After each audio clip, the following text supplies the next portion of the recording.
ಕೇದಾರನಾಥ. ಕೇದಾರನಾಥ ಹಿಂದೂಗಳಿಗೆ ಮೋಕ್ಷ ಸ್ಥಳ. ಆರಂಭ ಮತ್ತು ಅಂತ್ಯ ಒಂದೇ ಸ್ಥಳದಲ್ಲಿ ಸೇರುವ ಸನ್ನಿಧಾನವೇ ಈ ಕೇದಾರನಾಥ. ಮನಸ್ಸಿಗೆ ಶಾಂತಿಯನ್ನ, ದೈವಿಕ ಶಕ್ತಿಯನ್ನು ನೀಡುವ ಸ್ಥಳ ಕೇದಾರನಾಥ. ಶಿವನ ಇರುವಿಕೆಯ ಅನುಭವವನ್ನ ನೀಡುವ ಸ್ಥಳವೇ ಕೇದಾರನಾಥ. ಎಷ್ಟು ಹೇಳಿದರೂ ಪದಗಳು ಸಾಲದು. ಶಿವಪುರಾಣದಲ್ಲಿ ಕೋಟಿ ರುದ್ರ ಸಂಹಿತೆಯಲ್ಲಿ ಸೇರಿದಂತೆ ಶಿವನ ಮಹತ್ವವನ್ನು ಸಾರುವ ಅನೇಕ ಧಾರ್ಮಿಕ ಗ್ರಂಥಗಳಲ್ಲಿ ಈ ಕೇದಾರನಾಥ ಸನ್ನಿಧಾನದ ಉಲ್ಲೇಖವಿದೆ. ಕೇದಾರನಾಥಕ್ಕೆ ತೀರ್ಥಯಾತ್ರೆ ಮಾಡುವ ಸಮಯದಲ್ಲಿ ಮರಣ ಹೊಂದಿದರೆ ಆ ವ್ಯಕ್ತಿ ಮೋಕ್ಷವನ್ನು ಪಡೆದುಕೊಳ್ತಾನಂತೆ. ಜನನ ಮತ್ತು ಮರಣ ಚಕ್ರದಿಂದ ಮುಕ್ತಿಯನ್ನು ಪಡೆಯೋದಕ್ಕಾಗಿ ಲಕ್ಷಾಂತರ ಭಕ್ತರು ಕೇದಾರನಾಥಕ್ಕೆ ಭೇಟಿ ನೀಡ್ತಾರೆ. ಕೇದಾರನಾಥ ಶಿವನ ಪರಮ ವಾಸಸ್ಥಾನವೆಂದು ಹೇಳಲಾಗುತ್ತೆ. ಕೇದಾರನಾಥ ದೇವಾಲಯವು ಶಿವನ ವಾಸಸ್ಥಾನ. ಈ ಪವಿತ್ರ ಸನ್ನಿಧಾನಕ್ಕೆ ಭೇಟಿ ನೀಡಿದ ಭಕ್ತರು ಶಿವನ ಉಪಸ್ಥಿತಿಯನ್ನು ಅನುಭವಿಸ್ತಾರೆ. ಕೇದಾರನಾಥ ದೇವಾಲಯಕ್ಕೆ ಸಂಬಂಧಿಸಿದಂತೆ ಅನೇಕ ರಹಸ್ಯಗಳಿವೆ.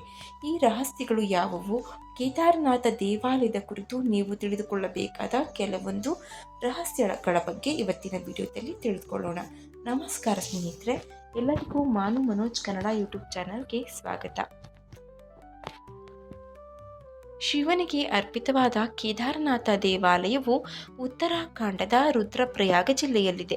ಕೇದಾರನಾಥವನ್ನು 12 ಜ್ಯೋತಿರ್ಲಿಂಗಗಳಲ್ಲಿ ಒಂದಾಗಿದೆ ಎಂದು ಪರಿಗಣಿಸಲಾಗಿದೆ. ಇದು ಪಂಚ ಕೇದಾರಗಳಲ್ಲಿ ಒಂದಾಗಿದೆ. ಶಿವಪುರಾಣದ ಪ್ರಕಾರ ಈ ದೇವಾಲಯವನ್ನು ಪಾಂಡವರ ಮೊಮ್ಮಗ ಮಹಾರಾಜ ಜನಮೇಜಯ ನಿರ್ಮಾಣ ಮಾಡಿದ ಅಂತ ಹೇಳಲಾಗುತ್ತೆ. ಇಲ್ಲಿ ಸ್ವಯಂ ನಿರ್ಮಿತ ಶಿವಲಿಂಗವಿದೆ. ಅಲ್ಲದೆ ಈ ದೇವಾಲಯವನ್ನು ಆದಿಶಂಕರಾಚಾರ್ಯರು ನವೀಕರಿಸ್ತಾರೆ ಎನ್ನುವ ನಂಬಿಕೆಯೂ ಇದೆ. ಕೇದಾರನಾಥನ ಪ್ರಧಾನ ಅರ್ಚಕರು ಕರ್ನಾಟಕದ ವೀರಶೈವ ಸಮುದಾಯಕ್ಕೆ ಸೇರಿದ ಶಂಕರಾಚಾರ್ಯರ ವಂಶಸ್ಥರು ಎಂದೇ ಹೇಳಲಾಗುತ್ತೆ. ರಾವಲ್ ಎಂಬ ಹೆಸರಿನಿಂದ ಕರೆಯಲ್ಪಡ್ತಾರೆ ಈ ಪುರೋಹಿತ ವರ್ಗದವರನ್ನ. ಇಲ್ಲಿ ಕೇರಳದ ರಾವಲ್ ಪುರೋಹಿತರಿಗೆ ಮಾತ್ರ ಪೂಜೆಗೆ ಅವಕಾಶವನ್ನು ನೀಡಲಾಗುತ್ತೆ. ಸ್ನೇಹಿತರೆ, ಕೇದಾರನಾಥ ದೇವಾಲಯವನ್ನು 3 ವಿಭಾಗಗಳಾಗಿ ವಿಂಗಡಿಸಲಾಗಿದೆ. ಮೊದಲನೆಯದಾಗಿ ದೇವಾಲಯದ ಗರ್ಭಗುಡಿ, ಎರಡನೆಯದಾಗಿ ದೇವಾಲಯದ ಮಧ್ಯಭಾಗ ಹಾಗೂ ಮೂರನೇದು ಸಭಾಂಗಣ. ಇಲ್ಲಿನ ಗರ್ಭಗುಡಿಯಲ್ಲಿ ಸ್ವಯಂಭೂ ಜ್ಯೋತಿರ್ಲಿಂಗವನ್ನು ನೋಡಬಹುದು. ಜ್ಯೋತಿರ್ಲಿಂಗದ ಮುಂಭಾಗದಲ್ಲಿ ಪಾರ್ವತಿ ದೇವಿಯ ಶ್ರೀಯಂತ್ರ ಮತ್ತು ಗಣೇಶನ ಪ್ರತಿಮೆಯೂ ಕೂಡ ಇದೆ. ಸಾವಿರಾರು ವರ್ಷಗಳಿಂದ ಇಲ್ಲಿ ದೀಪವೊಂದು ಉರಿಯುತ್ತಿದೆ. 6 ತಿಂಗಳು ದೇವಸ್ಥಾನ ಮುಚ್ಚಿದ್ದರೂ ಈ ದೀಪ ಸ್ವಯಂ ಚಾಲಿತವಾಗಿ ಉರಿಯುತ್ತಲೇ ಇರುತ್ತದೆ. ದೇವಾಲಯದ ಒಳಗೆ 4 ದೊಡ್ಡ ಸ್ತಂಭಗಳಿವೆ. ಇವು 4 ವೇದಗಳನ್ನು ಸಂಕೇತಿಸುತ್ತದೆ ಅಂತ ನಂಬಲಾಗಿದೆ. ಸ್ನೇಹಿತರೆ, ಕೇದಾರನಾಥದಲ್ಲಿ ಶಿವ ಉಪಸ್ಥಿತನಾದದ್ದಾದರೂ ಹೇಗೆ? ಒಮ್ಮೆ ಕೇದಾರನಾಥ ಧಾಮದಲ್ಲಿ ವಿಷ್ಣುವಿನ ಅವತಾರವಾದ ನರ ಮತ್ತು ನಾರಾಯಣ ಋಷಿಗಳು ತಮ್ಮ ತಪಸ್ಸಿನಿಂದ ಶಿವನನ್ನು ಸಂತುಷ್ಟಗೊಳಿಸ್ತಾರೆ. ಅವರ ತಪಸ್ಸಿನಿಂದ ಸಂತುಷ್ಟನಾದ ಮಹಾದೇವ ಅವರ ಮುಂದೆ ಪ್ರತ್ಯಕ್ಷನಾಗ್ತಾನೆ. ನರ ಮತ್ತು ನಾರಾಯಣರು, ನೀನು ಇಲ್ಲಿ ಜ್ಯೋತಿರ್ಲಿಂಗ ರೂಪದಲ್ಲಿ ಶಾಶ್ವತವಾಗಿ ಈ ಸ್ಥಳದಲ್ಲೇ ನೆಲೆಸಬೇಕೆಂಬುದು ನಮ್ಮ ಆಸೆ ಅಂತ ಕೇಳ್ತಾರೆ. ಆಗ ಶಿವನು ಅವರ ಆಸೆಯನ್ನು ಪೂರೈಸ್ತಾನೆ. ಜ್ಯೋತಿರ್ಲಿಂಗ ರೂಪದಲ್ಲಿ ಕೇದಾರನಾಥನಾಗಿ ಶಾಶ್ವತವಾಗಿ ನೆಲೆಸ್ತಾನೆ. ಇನ್ನು ಪಂಚಕೇದಾರ ಯಾವುದು ಅನ್ನೋದು. ಪೌರಾಣಿಕ ಕಥೆಯ ಪ್ರಕಾರ ಪಾಂಡವರು ಮಹಾಭಾರತ ಯುದ್ಧದಲ್ಲಿ ತಾವು ಮಾಡಿದ ಪಾಪಗಳಿಗೆ ಮೋಕ್ಷವನ್ನು ಪಡೆದುಕೊಳ್ಳುವುದಕ್ಕಾಗಿ ಶಿವನ ಬಳಿ ಹೋಗ್ತಾ ಇರ್ತಾರೆ. ಆದರೆ ಶಿವನು ಪಾಂಡವರಿಗೆ ದರ್ಶನ ನೀಡಲು ಬಯಸೋದಿಲ್ಲ. ಶಿವನನ್ನು ಹುಡುಕುತ್ತಾ ಪಾಂಡವರು ಮೊದಲು ಕಾಶಿಯನ್ನು ತಲುಪುತ್ತಾರೆ. ಆದರೆ ಶಿವ ಅಲ್ಲಿಂದ ಕೂಡ ಕಣ್ಮರೆಯಾಗಿ ಬಿಡ್ತಾನೆ. ಇನ್ನು ಮುಂದಕ್ಕೆ ನಡೆದುಕೊಂಡು ಬಂದಾಗ ಪಾಂಡವರು ಹಿಮಾಲಯವನ್ನು ತಲುಪ್ತಾರೆ. ಆದರೆ ಶಿವನು ಅಲ್ಲಿಂದ ಕೂಡ ಕಣ್ಮರೆಯಾಗ್ತಾನೆ. ಆದರೆ ಪಾಂಡವರು ಮಾತ್ರ ಸುಮ್ಮನಾಗಲಿಲ್ಲ. ಶಿವನನ್ನು ಪುನಃ ಹುಡುಕಲು ಹೊರಡ್ತಾರೆ. ಪಾಂಡವರು ಕೇದಾರನಾಥವನ್ನು ತಲುಪಿದಾಗ ಶಿವನು ಅವರಿಂದ ಅಡಗಿಕೊಳ್ಳಲು ಗೂಳಿಯ ರೂಪವನ್ನು ತೆಗೆದುಕೊಂಡು ಉಳಿದ ಪ್ರಾಣಿಗಳ ಜೊತೆ ಸೇರಿಕೊಳ್ತಾರೆ. ಪಾಂಡವರು ಅನುಮಾನಗೊಂಡಾಗ ಭೀಮನು ತನ್ನ ದೈತ್ಯ ರೂಪವನ್ನು ಧರಿಸ್ತಾನೆ. ಭೀಮ ತನ್ನ 2 ಪಾದಗಳನ್ನು ಬೇರೆ ಬೇರೆ ಪರ್ವತಗಳ ಮೇಲೆ ಇಡ್ತಾನೆ. ಇತರ ಎಲ್ಲ ಗೂಳಿಗಳು ಅವನ ಪಾದಗಳ ಮೂಲಕ ಹಾದು ಹೋಗುತ್ತೆ. ಆದರೆ ಗೂಳಿಯ ರೂಪದಲ್ಲಿದ್ದ ಮಹಾದೇವ ಮಾತ್ರ ಹೋಗಲಿಲ್ಲ.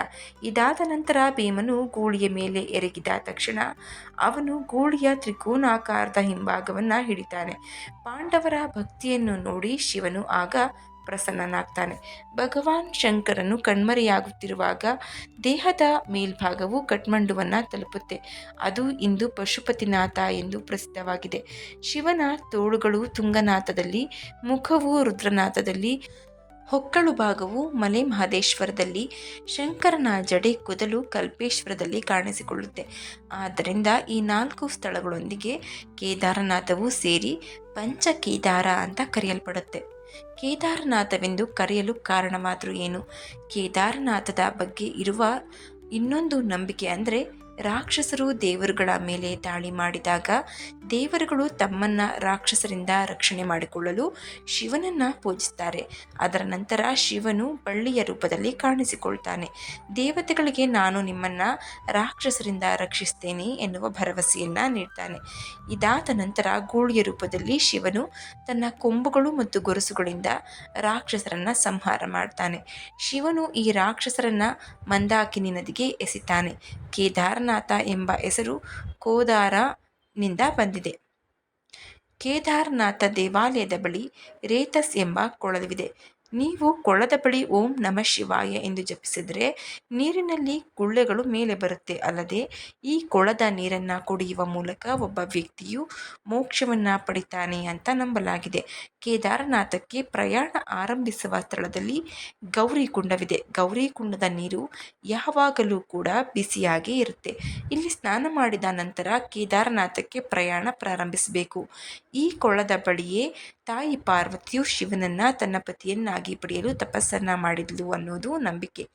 ಕೇದಾರನಾಥ ದೇವಾಲಯದ ಸುತ್ತಲೂ ವಾಸಿಸುವ ಜನರು ದೇವಾಲಯದ ಬಗ್ಗೆ ಹೇಳುವ ಪ್ರಕಾರ ಈ ದೇವಾಲಯದ ಬಾಗಿಲು ಮುಚ್ಚಿದ ನಂತರವೂ ದೇವಾಲಯದ ಒಳಗಿಂದ ಗಂಟೆ ಬಾರಿಸುವ ಸದ್ದು ಕೇಳಿಸುತ್ತಂತೆ.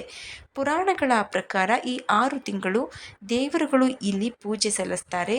ಅಂದರೆ ದೇವಾಲಯ 6 ತಿಂಗಳು ಮನುಷ್ಯರಿಗೆ ಮತ್ತು ಉಳಿದ 6 ತಿಂಗಳು ದೇವರಿಗೆ ತೆರೆದಿರುತ್ತದೆ ಎಂಬುದು ಇಲ್ಲಿನ ನಂಬಿಕೆ. ಇದು ಕೇದಾರನಾಥದ ಬಗ್ಗೆ ಇರುವಂತಹ ಕೆಲವೊಂದು ನಿಗೂಢ ಮಾಹಿತಿಗಳು. ಈ ಮಾಹಿತಿ ನಿಮಗೆ ಇಷ್ಟವಾಗಿದ್ದರೆ ದಯವಿಟ್ಟು ಶೇರ್ ಮಾಡಿ, ಲೈಕ್ ಮಾಡಿ. ವಿಡಿಯೋ ಬಗ್ಗೆ ನಿಮ್ಮ ಅನಿಸಿಕೆ ಅಭಿಪ್ರಾಯವನ್ನು ಕಮೆಂಟ್ ಬಾಕ್ಸ್ನಲ್ಲಿ ತಿಳಿಸಿ. ಚಾನಲ್ನ ಸಬ್ಸ್ಕ್ರೈಬ್ ಮಾಡದೆ ನೋಡ್ಕೋತಾ ಇದ್ದರೆ ದಯವಿಟ್ಟು ಸಬ್ಸ್ಕ್ರೈಬ್ ಮಾಡಿಕೊಂಡು ನೋಡಿ. ಪಕ್ಕದಲ್ಲೇ ಇರುವಂತಹ ಬೆಲ್ ಬಟನನ್ನು ಒತ್ತಿ.